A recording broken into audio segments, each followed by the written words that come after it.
You know all those tests that we used to have? What was the actual difference? Hold my beer.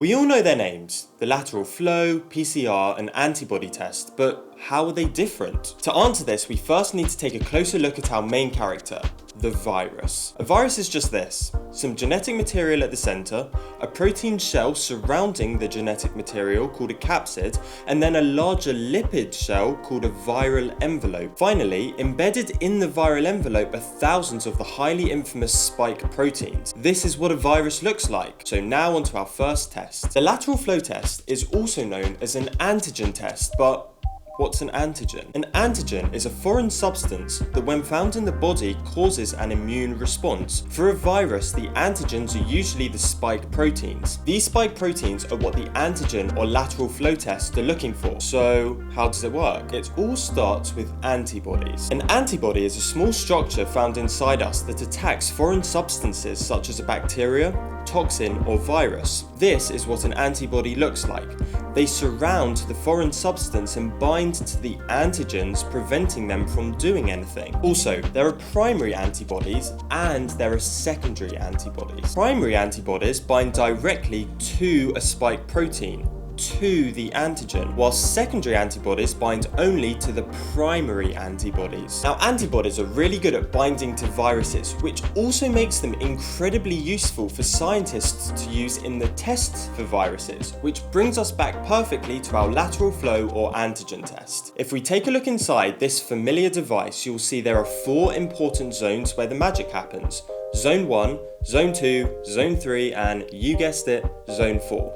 Zone 1 is where your sample goes. Easy. If the sample is positive, the spike proteins in the sample will enter Zone 2, which contains movable primary antibodies that have a fluorescent particle attached to them. These fluorescent antibodies grab onto the spike proteins and continue their journey laterally flowing merrily towards Zone 3. Now, Zone 3 and Zone 4 contain antibodies that are fixed in place and can't move. Zone 3 contains primary antibodies that will only attach to these spike proteins. Zone 4 contains secondary antibodies that will always grab onto these fluorescent antibodies themselves. So in our positive sample, Zone 3 antibodies will grab hold of the spike proteins, the antigens, and Zone 4 antibodies will grab hold of the fluorescent antibodies themselves, the ones that are already in the test before we open it. This means the fluorescent antibodies will clump together in Zone 3 and Zone 4, giving us the familiar and sinister double-lined positive result.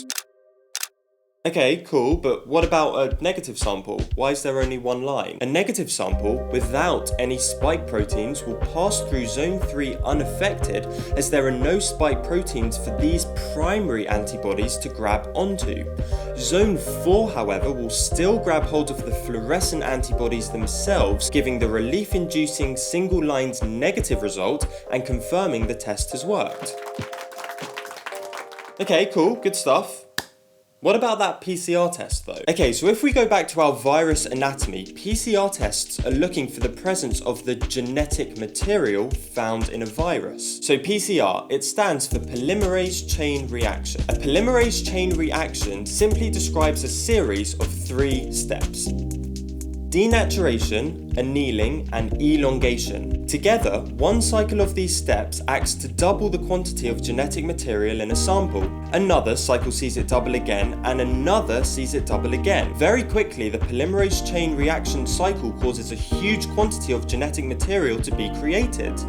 Billions. PCR is so useful because once we have billions of copies, we can detect the genetic material quite easily, confirming a positive sample. The fact PCR can turn one fragment of genetic material into billions is what makes it highly sensitive to tiny quantities of genetic material. This is why PCR tests are more accurate than lateral flow tests, where you're not amplifying the quantity within the sample. I also just want to mention here that PCR doesn't tell you the quantity of genetic material you started with. It could have been a tiny amount or it could have been loads, but to figure this out you need to do something else called quantitative PCR, which is a little bit more tricky. So finally, we turn to our antibody test. Can you think of a joke to put that? Because antibodies attack foreign substances like viruses, antibodies are the leftovers in the aftermath of a devastating war between virus and immune system. Antibody tests look for the presence of these antibodies that are currently being produced or were produced by the immune system. There are 5 different classes of antibodies in humans, but the testing usually focuses on just 2 of these, IgMs and IgGs. Ig stands for immunoglobulin, which is just another fancy word for an antibody. IgMs are the first type of antibody produced in response to an infection and last for just a few days after the infection begins. IgGs are produced roughly a week after an infection enters your body and are detectable for weeks to years post-infection. There are lots of ways to test for IgMs or IgGs, a version of which is very similar to the previously visited lateral flow test. Once again, fluorescent particles attached to the specific antibodies being looked for, the IgMs or the IgGs, which create a visible line if the sample is positive. Anyways, thank you so much for watching. Let me know if you have any questions and I'll see you in the next one. We're done.